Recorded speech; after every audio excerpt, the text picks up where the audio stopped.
الحمد للہ وکفا وسلام علی عباده الذین اصطفى اما بعد فاعوذ باللہ من الشیطان الرجیم بسم اللہ الرحمن الرحیم ونريد أن نمن على الذين استضعفوا في الأرض ونجعلهم أئمة ونجعلهم الوارثين وقال الله تبارك وتعالى يؤتي الحكمة من يشاء ومن يؤت الحكمة فقد أوتي خيرا كثيرا وقال الله تبارك وتعالى لا إكراه في الدين قد تبين الرشد من الغي فمن يكفر بالطاغوت ويؤمن بالله فقد استمسك بالعروة الوثقى لا انفصام لها والله سميع عليم صدق الله العظيم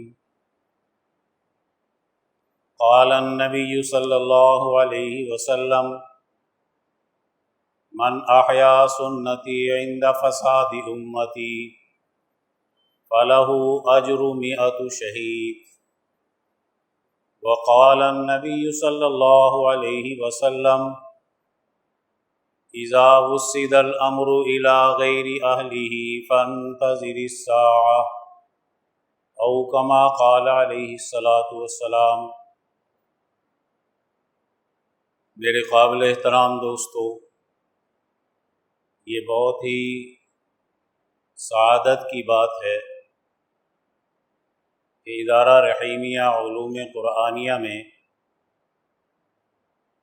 17 روزہ دورہ تفسیر قرآن حکیم منعقد ہو رہا ہے اور پورے پاکستان سے باصلاحیت نوجوان دل میں غلبہ دین کا درد رکھنے والے، یتیموں، مسکینوں اور کمزوروں کے حقوق کی جنگ لڑنے والے، انسانیت کے صحیح اوصاف کے حاملین اس کلام الہی کو سمجھنے کے لیے اپنے ماہر اساتذہ کرام سے یہاں تشریف فرمائے۔ قرآن حکیم کا سب سے بڑا پیغام یہ ہے کہ یہ اللہ کی جانب سے عرش عظیم سے تجلی رحمان سے نازل ہوا ہے، اور اللہ تعالیٰ اپنی مخلوق پر سب سے زیادہ مہربان ہے۔ اس نے مخلوق کے لیے جو اپنی مہربانی کا اظہار کیا تو عرش عظیم سے ایک ایسی کتاب نازل فرمائی جو انسانیت کو اس کے فطرتی تقاضوں کے مطابق ترقی کے راستے پر گامزن کرتی ہے۔ فطرت انسانی، اس میں بڑی استعداد ہے زمین کے نظام پر غور و فکر کر کے اس سے فائدہ حاصل کرنے کی۔ فطرت انسانی میں بڑی استعداد ہے کہ وہ آسمان کے نظام پر غور و فکر کرتا ہے اور اس سے فائدہ حاصل کرتا ہے، اس کے نظام کو سمجھتا ہے۔ انسانی فطرت میں یہ صلاحیت ہے کہ وہ مادی نظام پر غور و فکر کر کے اس کو اپنے طبعی اور حیوانی ضروریات کو پورا کرنے کا ایک نظام بنا سکتا ہے۔ انسانی فطرت کا ان سب سے اونچا کمال یہ ہے کہ وہ روحانی ترقی حاصل کر کے معرفت الہی حاصل کرتا ہے،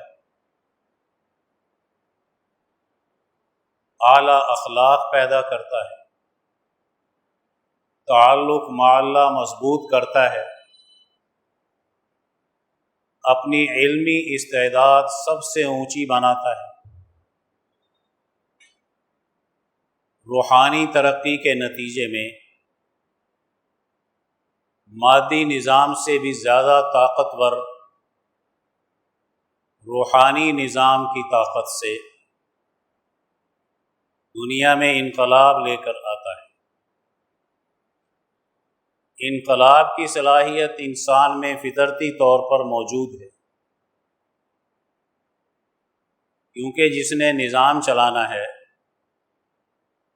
نظام بنانا ہے،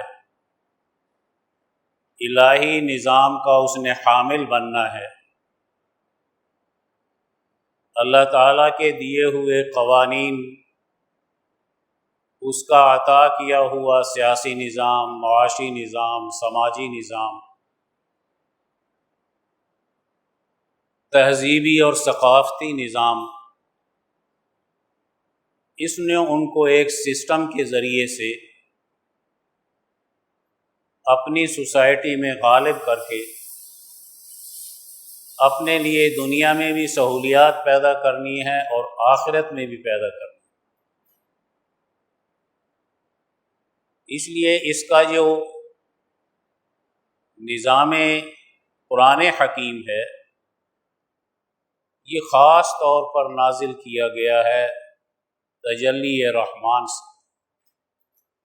طٰہٰ ما انزلنا علیک القرآن لتشقی الا تذکرۃ لمن یخشی تنزیلا ممن خلق الارض والسماوات العلی الرحمن علی العرش استوی لہ ما فی السماوات وما فی الارض وما بینہما وما تحت الثری۔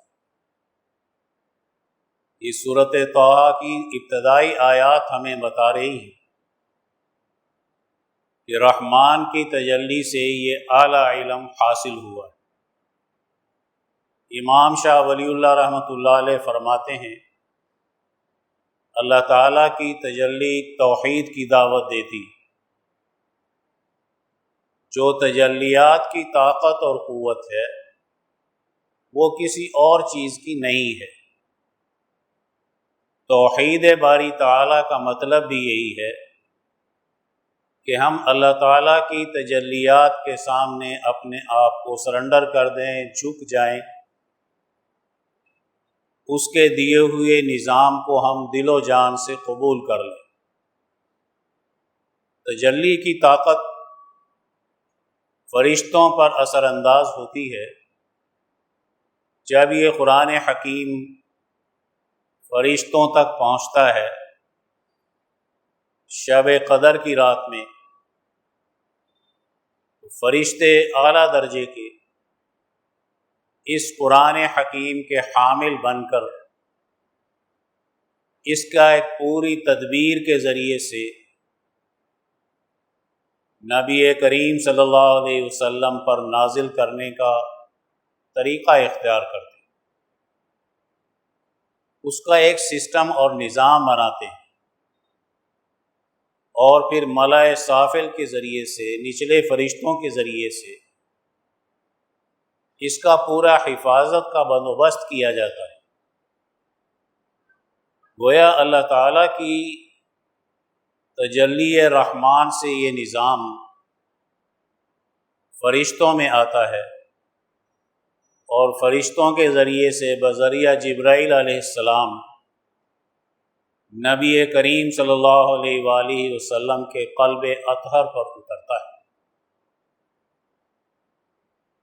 اس کا مطلب یہ ہوگا کہ اللہ تعالیٰ نے نبی کریم صلی اللہ علیہ وآلہ وسلم کے قلب اطہر پر جو یہ نور نازل کیا ہے، اس نور میں اتنی طاقت اور قوت ہے کہ یہ کائنات کی تمام چیزوں کو اس نور کی طاقت سے ایک سسٹم کے ذریعے سے اپنی ترقی کے لیے استعمال کرنے کی اہلیت پیدا کرتا ہے۔ یہ اہلیت اور صلاحیت ہی اصل چیز ہے۔ جس نے اپنے آپ کو قرآن حکیم میں فنا کر دیا، اس نے یہ صلاحیت پیدا کر لی، اور جس نے اپنے آپ کو قرآن حکیم سے منہ موڑ لیا، اس سے پیٹھ دکھائی، اس نے ناکامی کا راستہ اختیار کیا، ذلت کا راستہ اختیار کیا، عزت کا راستہ اس نے چھوڑ دیا۔ قرآن حکیم کو اس طرح پڑھنا کہ یہ ہمارے باطن میں وہ صلاحیت پیدا کرتا ہے جس سے دنیا میں انقلابات آتے ہیں، فرعونی نظام ٹوٹتے ہیں، عدل و انصاف غالب آتا ہے۔ اس سوچ کے ساتھ پڑھنے سے یہ فطرت بیدار رہے گی۔ آپ ثواب کی نیت سے پڑھیں تو یہ فطرت بیدار نہیں ہوگی، ثواب مل سکتا ہے، اور کسی مردے بخشوانے کی نیت سے پڑھیں تو پڑھا جا سکتا ہے، لیکن صلاحیت اور استعداد یہ اور چیز ہوتی ہے۔ یہی بنیادی چیز ہے جو ہمارے نبی کریم صلی اللہ علیہ وآلہ وسلم نے اپنے صحابہ کرام میں قرآن حکیم کے ذریعے سے منتقل کی، کہ وہ لوگ جو اونٹ چلانا نہیں جانتے، حضرت عمر فرماتے ہیں اس کلام الہی کی برکت سے وہ بین الاقوامی نظام چلا رہے ہیں۔ وہ خاندان قریش جس کی صلاحیت استعداد الٹی طرف لگی ہوئی تھی، اس کی تربیت ہو جاتی ہے، تعلیم مل جاتی ہے، قرآن حکیم کی تعلیم اور پیغمبر صلی اللہ علیہ وسلم کی صحبت کی تربیت سے وہ دنیا کے رہنما بن جاتے ہیں، قائد بن جاتے ہیں، اور دنیا کے اس وقت کے بڑے بڑے نظاموں کو چیلنج کرتے ہیں۔ صلاحیت جب بھی بڑھے گی وہ نظریہ انقلاب سے بڑھتی ہے، دعوت انقلاب سے بڑھتی ہے۔ اگر یہ دعوت نہیں ہے تو پھر ہمارا استعداد اور صلاحیت کا ایک خواب تو ہو سکتا ہے، یہ عملی شکل اختیار نہیں کر سکتا۔ اور جب اس کی صلاحیت اور استعداد فطرت کے تقاضے کے مطابق انقلاب کی بنے گی تو پھر یہ نہیں ہو سکتا فطرت کا مخالف نظام جو چلانے والے بھی بد فطرت ہو جائیں اور نظام بھی فطرت سے کاٹتا ہو، قرآن حکیم کے حامل کا اس سے مقابلہ نہ ہو، اس کی مزاحمت نہ ہو، اس کے ساتھ جہاد نہ کرے، جد و جہد نہ کرے، تو پھر کوئی استعداد اور صلاحیت اس میں اپنے دین کو غالب کرنے کی پیدا نہیں ہو سکتی۔ اصل قرآن حکیم کہتا ہے فَمَن يَكْفُرْ بِالطَّاغُوتِ وَيُؤْمِن بِاللَّهِ، سب سے پہلے تم طاغوتی نظاموں کا جائزہ لو۔ وہ فطرت انسانی کے مطابق انسان کی ضروریات پوری کرتے ہیں، تمام انسانوں کی۔ وہ تمام انسانوں کو تعلیم دیتے ہیں، ان کو روٹی کپڑا اور مکان دیتے ہیں، ان کی ضروریات زندگی مہیا کرتے ہیں۔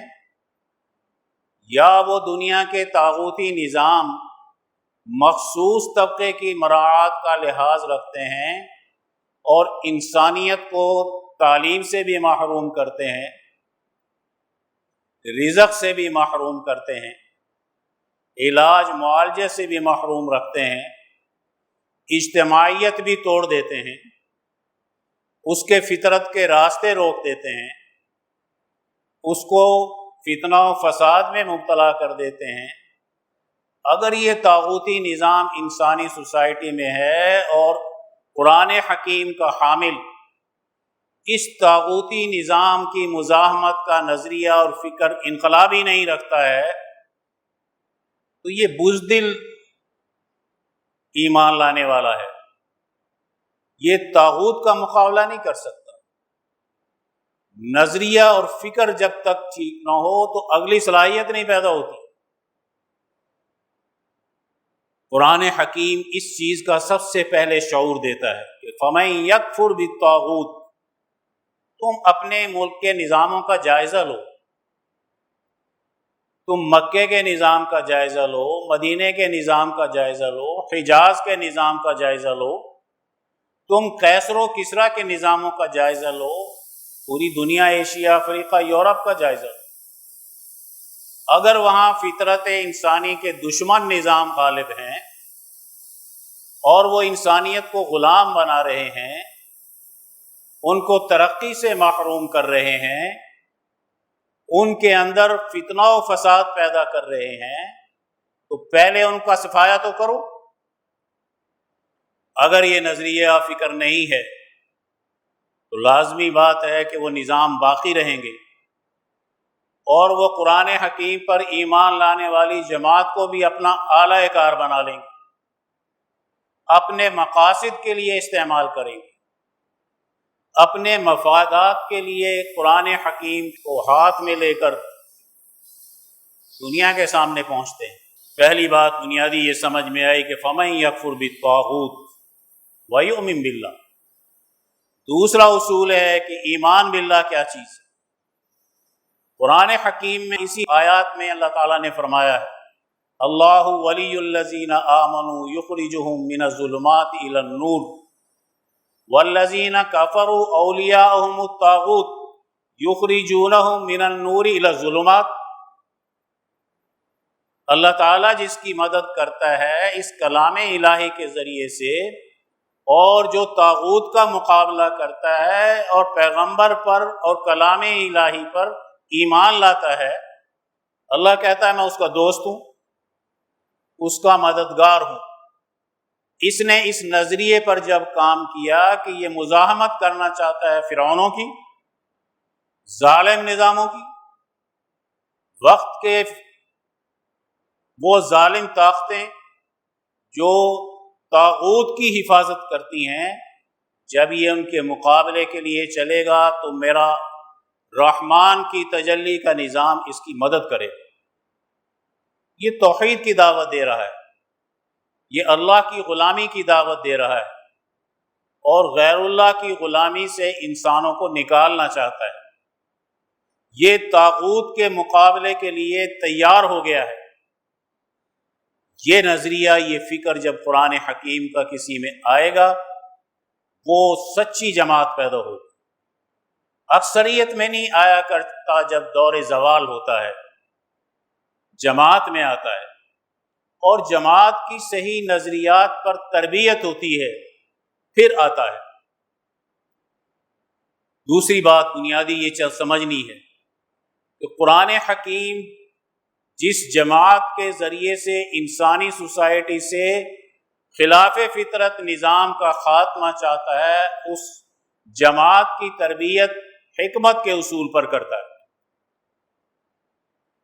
حقائق کی روشنی میں ہر چیز کو سمجھنا اور پھر اس کا صحیح تجزیہ کرنا، اور پھر حقائق کی روشنی میں اپنا دور کے تقاضے کے مطابق غلبے کی صحیح حکمت عملی اختیار کرنا، یہ حکمت کہلواتی ہے۔ ایک حکمت نظری ہے جو بہت فلسفیانہ بحثوں سے تعلق رکھتی ہے، اور ایک حکمت عملی ہے جب دین غالب آتا ہے تو حکمت نظری پر زیادہ باتیں ہوتی ہیں، اور جب دین مغلوب ہوتا ہے تو حکمت عملی زیادہ سامنے ہونی چاہیے۔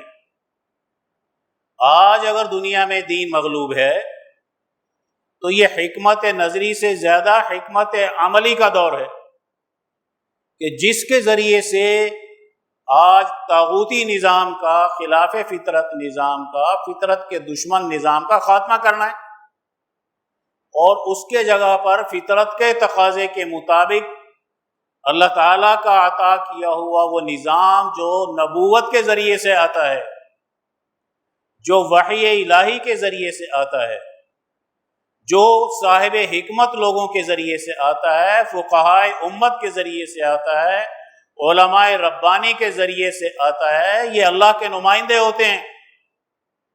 ان نمائندوں کے ذریعے سے جو دنیا میں نظام آئے گا، اس کو غالب کرنے کے لیے جو طریقہ کار اختیار کیا جاتا ہے، نبوی طریقہ کار، صحابہ کا طریقہ کار، اس طریقہ کار کو سمجھنا یہ وقت کا سب سے بڑا تقاضا ہوتا ہے۔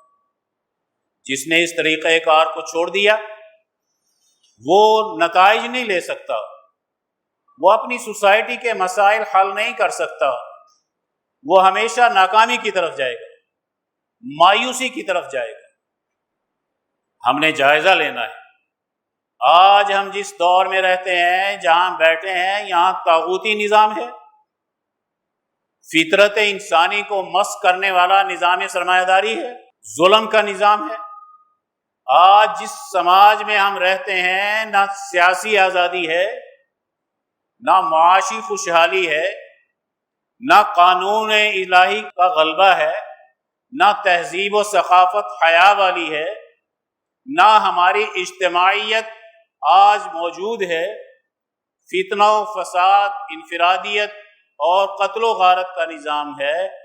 لازمی بات ہے کہ آج ہمیں قرآن حکیم کو جب پڑھنا ہے تو صحابہ کے نظریے سے پڑھنا ہے، نبی کریم صلی اللہ علیہ وسلم کے نظریے سے پڑھنا ہے، اور وہ غلبہ دین کا نظریہ۔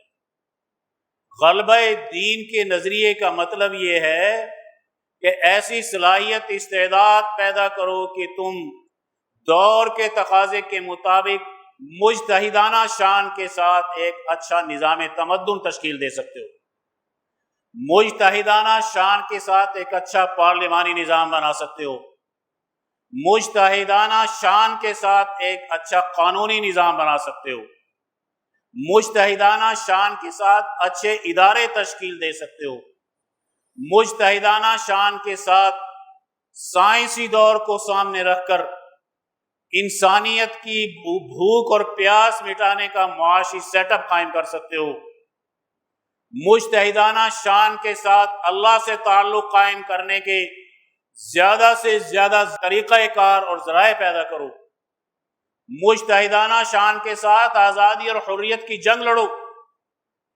غلامی سے آزادی کی جنگ لڑنا سب سے بڑا اجتہاد ہوتا ہے۔ آج ہم ان تمام چیزوں میں نااہل ہیں، ہم قرآن حکیم کی سیاست اس سے نابلد ہیں، معاشی نظاموں کو جانتے ہی نہیں ہیں۔ آج دنیا کا تقاضا کیا ہے، دنیا کدھر جا رہی ہے، وہ غلام کس چیز میں بنی ہے، وہ فطرت سے کیسے ہٹی ہے، اور خلاف فطرت نظام آج دنیا میں غالب آ کر آج دنیا کو جہنم کیوں بنا رہے ہیں۔ جب تک ایک صاحب فطرت انسان صحیح حکمت کی روشنی میں، حکمت عملی کی روشنی میں اس کا تجزیہ نہیں کرتا، وہ کبھی انقلابی نہیں بن سکتا۔ وہ نعرے لگا سکتا ہے، جھوٹے نعرے لگا سکتا ہے، نعرہ لگانا اور چیز ہوتا ہے، سسٹم دینا اور چیز ہوتا ہے۔ اس نظریے سے جب پڑھیں گے تو سسٹم دینے کی مجتہدانہ شان پیدا ہوگی۔ اگر یہ نظریہ نہیں ہے تو پھر ٹھیک ہے، بڑے عالم بن سکتے ہیں، علامہ بن سکتے ہیں، لیکن آزادی اور حریت کی جنگ نہ لڑنے کی وجہ سے اس نظام کے اعلی کار بن سکتے ہیں۔ یہ مجتہدانہ شان علماء ربانی میں تھی، صحابہ کرام میں تھی، فقہائے امت میں تھی، تو کیا قرآن حکیم کو اپنا ماخذ سمجھ کر دنیا کے مسائل حل کرنے کے لیے قانون سازی نہیں کی؟ کیا اچھا سیاسی نظام دنیا کو نہیں دیا؟ کیا اچھا مذہب کا تعارف دنیا میں نہیں کرایا؟ کیا دنیا کے اندر اچھا تہذیبی ثقافتی نظام نہیں دیا؟ 1100 سال تک ہم دنیا کو ایک اچھا نظام دے رہے ہیں، کس کی بدولت دے رہے ہیں؟ ہزاروں فقہا ہیں، ہزاروں اولیاء اللہ ہیں، ہزاروں صاحب حکمت لوگ موجود ہیں جو نظام چلا کر انسانیت کو ترقی کے راستے پر چلا رہے ہوتے ہیں۔ آج ہمارا المیہ یہ ہے کہ ہم اپنی غلامی کے نظام پر مطمئن نظر آتے ہیں۔ ہمارے وہ ابھار جو ہمارے اندر انقلاب کے نظریے سے پیدا ہونا چاہیے تھا، آج اس کا خاتمہ ہوتا ہوا نظر آتا ہے۔ یہ دعوت ہے اصل جس کی آج ضرورت ہے۔ حضور نے فرمایا، میں نے حدیث پاک پڑھی ہے، جس نے میری ایک مردہ سنت کو اس دور میں زندہ کیا جب وہ مردہ ہو گئی اور دنیا کے اندر فساد پیدا ہو گیا، اندہ فساد امتی، اس نے میری اس سنت کو زندہ کیا جس سے فساد ختم ہوتا ہے، اس کے لیے 100 شہیدوں کا ثواب ملتا ہے۔ فساد نظام پیدا کرتا ہے، قتل و غارت نظام پیدا کرتا ہے، بھوک نظام پیدا کرتا ہے، غلامی نظام پیدا کرتا ہے، اجتماعیت کو نظام توڑتا ہے، قوموں کو نظام لڑاتا ہے۔ نظام قومی خراب ہو جائے تو قوم لڑتی ہے، اور بین الاقوامی خراب ہو جائے تو بین الاقوامیت میں لڑائی۔ آج نظام سرمایہ داری انٹرنیشنل سطح پہ غالب ہے، ایشیا میں خون بہہ رہا ہے، افریقہ میں خون بہہ رہا ہے، آدھے سے زیادہ یورپ غربت کا شکار نظر آتا ہے۔ یہ جنگیں ابھی آج ہمیں نظر آتی ہیں، یہ جنگ مفادات کی جنگیں ہیں۔ نظام سرمایہ داری جہاں بھی دنیا میں جنگ پیدا کرے گا وہ مفادات کی جنگ ہوگی، خود غرضی کی جنگ ہوگی۔ آج ہمیں جنگوں کی حکمت عملی بڑی سمجھنے کی ضرورت ہے کہ دنیا میں جنگیں پیدا کی جاتی ہیں، جنگ پیدا کرنے والی طاقت کہیں جہاد کے نام پہ جنگ پیدا کرتی ہے، کہیں حقوق کے نام پہ جنگ پیدا کرتی ہے، کہیں بارود کے جعلی الزام لگا کر جنگ پیدا کرتی ہے، کہیں ایٹمی ہتھیار بنانے کے جھوٹے الزام لگا کر جنگ پیدا کرتی ہے۔ آج دنیا میں جنگوں کی حکمت عملی سمجھنا، امام انقلاب مولانا سندھی فرماتے ہیں، یہ سب سے زیادہ اہم ہے۔ جنگ کون سی ہے آج؟ یورپ کون سی جنگ لڑ رہا ہے؟ وہ جہاد کر رہا ہے؟ وہ حقوق انسانی کی جنگ لڑ رہا ہے یا حقوق انسانی کو غصب کرنا چاہتا ہے؟ ایسے حالات میں اس جنگ کی ضرورت ہوتی ہے جو انقلاب سے جڑ کر آتی ہے۔ انقلاب کے نظریے سے جو جنگ آئے گی وہ حقوق انسانی کی حفاظت کرے گی، وہ اپنی قوم کو زوال سے بچائے گی، وہ اپنی قوم کو ذلت سے بچائے گی۔ انقلاب کے نظریے کو دنیا کی بڑی سے بڑی سپر طاقت اس قوم کو ناکام نہیں بنا سکتی جس میں انقلاب آ چکا ہوتا ہے عوامی سطح پر۔ روس کے انقلاب کو ناکام بنانے کے لیے یورپین طاقتوں نے کتنا زور لگایا، چائنا کے انقلاب کو ناکام بنانے کے لیے کتنا زور لگایا، آج ایران کے انقلاب کو ناکام بنانے کے لیے کتنا زور لگایا ہے۔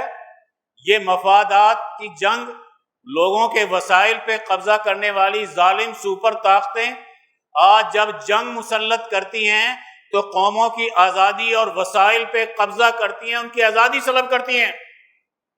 لیکن جب کوئی قوم منظم ہو جاتی ہے، اجتماعیت پیدا ہو جاتی ہے، انقلابی نظریے کے ساتھ اپنا سسٹم بنا لیتی ہے، دنیا کی ایٹمی قوتیں، جوہری قوتیں اس کو کبھی شکست نہیں دے سکتی، اس کے مقابلے پر وہ ناکام ہوتی ہیں۔ یہ کل ویتنامی 20-25 لاکھ ہیں، امریکہ کو ناک چنے چباتے ہوئے نظر آتے ہیں۔ آج ایرانیوں نے سارے لاؤ لشکر کے ساتھ، جہاں چاروں طرف دشمن بھی بیٹھے ہوئے تھے، ان سب کو ناکام کیسے بنا دیا؟ اس لیے کہ وہ قوم منظم ہے، اس میں انقلاب کی روح آ چکی ہے، اس کی تاریخ موجود ہے۔ جس قوم کے اندر تاریخی حیثیت سے کبھی غلامی نہ رہی ہو، اور اپنے آپ کو وہ انقلاب کے نظریے سے نظام کے ساتھ وابستہ کر لے تو دنیا کی کوئی طاقت ان کو شکست نہیں دے سکتی۔ آج ہم 20 کروڑ ناکام ہیں اور وہ 8-9 کروڑ کامیاب ہو رہے ہیں۔ اگر ہمارے اندر آزادی کا جذبہ ہوتا، حریت ہوتی، اپنا نظام موجود ہوتا، قرآن حکیم کا انقلابی نظریہ ہوتا، تو آج کبھی بھی ہم اللہ کی غلامی کے علاوہ کسی اور کی غلامی کو قبول نہیں کر سکتے تھے۔ یہ سارا فساد اس لیے ہے کہ مسلمان نے یہودیوں کی طرح اپنی کتاب سے منہ موڑ لیا۔ وہ کتاب سے منہ موڑ کے ذلیل ہو گئے، یہود بھی ذلیل ہو گئے، نصارہ بھی ذلیل ہو گئے، تو کیا مسلمان اپنی کتاب سے منہ موڑ کے آج عزت کیسے حاصل کر سکتا ہے؟ اپنی کتاب کا نظام سیاست میں نہیں لاتا، معیشت میں نہیں لاتا، اپنا قانون نہیں لانا چاہتا، اپنا عدالتی نظام قرآن حکیم کا نہیں بنانا چاہتا، اپنی سوسائٹی کا اجتماعی نظام نہیں بنانا چاہتا، یہاں سے طاغوت کا مقابلہ نہیں کرنا چاہتا، نظام بد فطرت کو ختم نہیں کرنا چاہتا، تو یہ کیسے خواب دیکھتا ہے کہ میں نے دین کی حفاظت کرنی ہے، حقوق کی حفاظت کرنی ہے؟ حقوق کی حفاظت انصاف سے ہوتی ہے، آزادی سے ہوتی ہے، خوشحالی سے ہوتی ہے، اجتماعی نظام کے قائم کرنے سے ہوتی ہے، قرآن حکیم کو صحیح صحابہ کے نظریے سے پڑھنے سے ہوتی ہے، جس کے ذریعے سے دنیا میں انقلابات آتے ہیں۔ آج دور انقلابات ہے۔ شاہ ولی اللہ صاحب فرماتے ہیں فقو کلی نظام کا دور ہے۔ آج تم اپنے اجتماعی اور انفرادی مسائل کو فقو کلی نظام کی حکمت عملی سے حل کرو گے تو حل ہوں گے۔ اگر اس حکمت عملی کو تم نے چھوڑ دیا تو تمہارے مسائل حل نہیں ہوں گے۔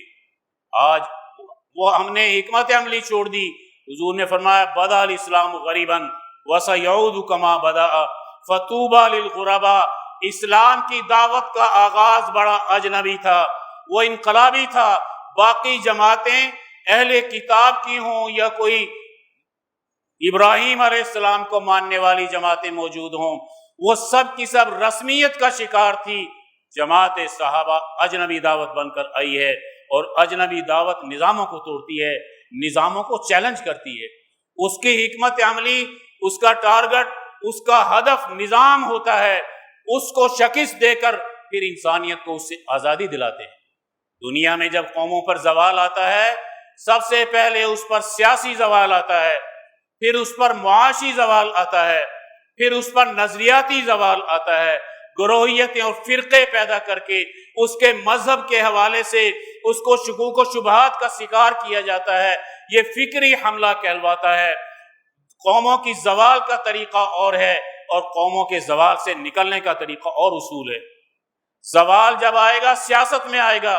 ہندوستان میں ایسٹ انڈیا کمپنی آئی، سیاست پہ قبضہ کرتی ہے، اور پھر برطانوی سامراج آئے، سیاست پہ قبضہ کرتے ہیں۔ دنیا میں عربوں کے اندر سلطنت عثمانیہ کو نقصان پہنچایا، تو سیاست پہ قبضہ کر کے وہاں بندر بانٹ انہوں نے کی ہے۔ دین کا نظام آزادی کی سیاست کا ہوتا ہے، اور خلاف دین نظام غلام بنانے کا ہوتا ہے۔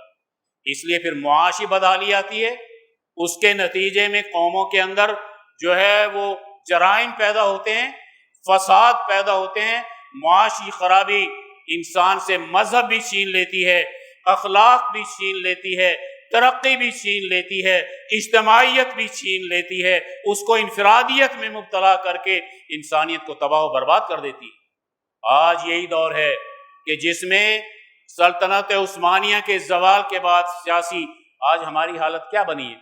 ہندوستان میں ہمارا سیاسی زوال آیا، آج ہم نظر آتا ہے معاشی طور پہ بھی ہم تباہی اور بربادی کا شکار ہو گئے۔ ادارے ہمارے تباہ ہیں۔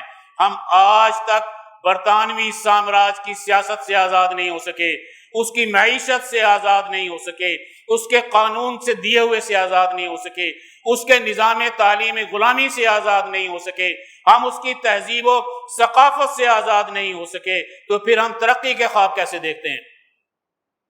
یہ بد فطرت نظام جو انسانیت کو تباہ کر رہا ہے، جب تک قرآن حکیم کو ہم سینے سے نہیں لگائیں گے اور غلبہ دین کے نظریے سے نہیں پڑھیں گے، منظم جد و جہد نہیں کریں گے، نظام چلانے کی صلاحیت نہیں پیدا کریں گے، ہم اس زوال سے کبھی بھی نہیں نکل سکتے۔ اس لیے پہلے فکر ٹھیک کرو، علم بڑھاؤ۔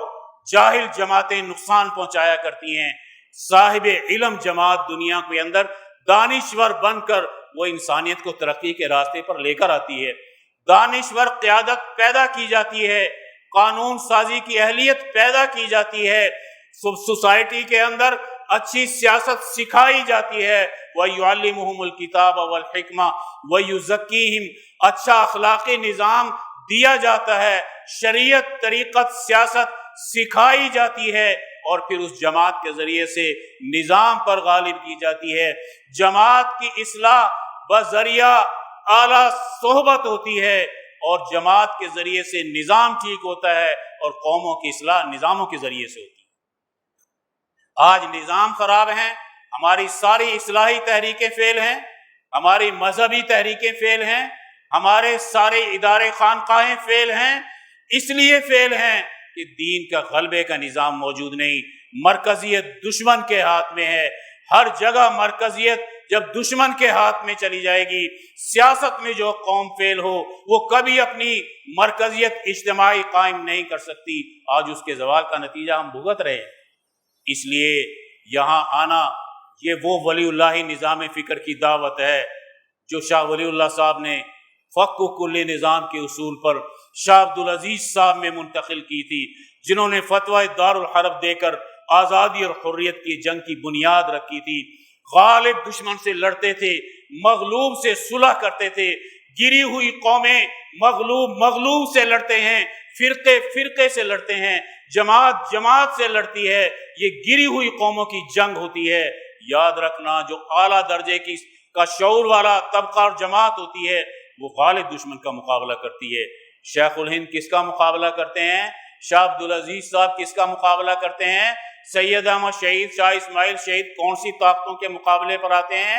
حاجی امداد اللہ مہاجر مکی کس کے مقابلے پر آتے ہیں؟ ظالم طاقتوں کو شکست دیتے ہیں اور مظلوم کی مدد کرتے ہوئے نظر آتے ہیں۔ آج یہ سیاست ہم سے ختم ہو گئی، آج یہ نظریہ اور فکر ختم ہو گیا، اس لیے آج ہم ٹامک ٹوئی ہیں، اندھیرے میں ہم تیر چلا رہے ہیں جو ہمیں نظر آتا ہے کہ کامیابی کا راستہ نہیں ہے۔ ولی اللہ نظام فکر واحد فکر ہے، وہ حکمت عملی ہے جو آج اجتماعی مسائل کو آج کے دور کے تقاضے کے مطابق حل کر سکتی ہے۔ یہ شعور دیا تھا حضرت اقدس شاہ سعید احمد رائے پوری رحمۃ اللہ علیہ نے، یہ شعور دیا تھا امام انقلاب مولانا عبید اللہ سندھی رحمۃ اللہ علیہ نے، جنہوں نے دنیا کے نظاموں کا مطالعہ کیا، قوموں کے مزاجوں کا مطالعہ کیا، تاریخ کا مطالعہ کیا، فقہائے امت کا مطالعہ کیا، طریقت کے نظاموں کا مطالعہ کیا۔ وہ شخصیت آج ہمارے سامنے قرآن حکیم کا انقلابی نظریہ پیش کرے۔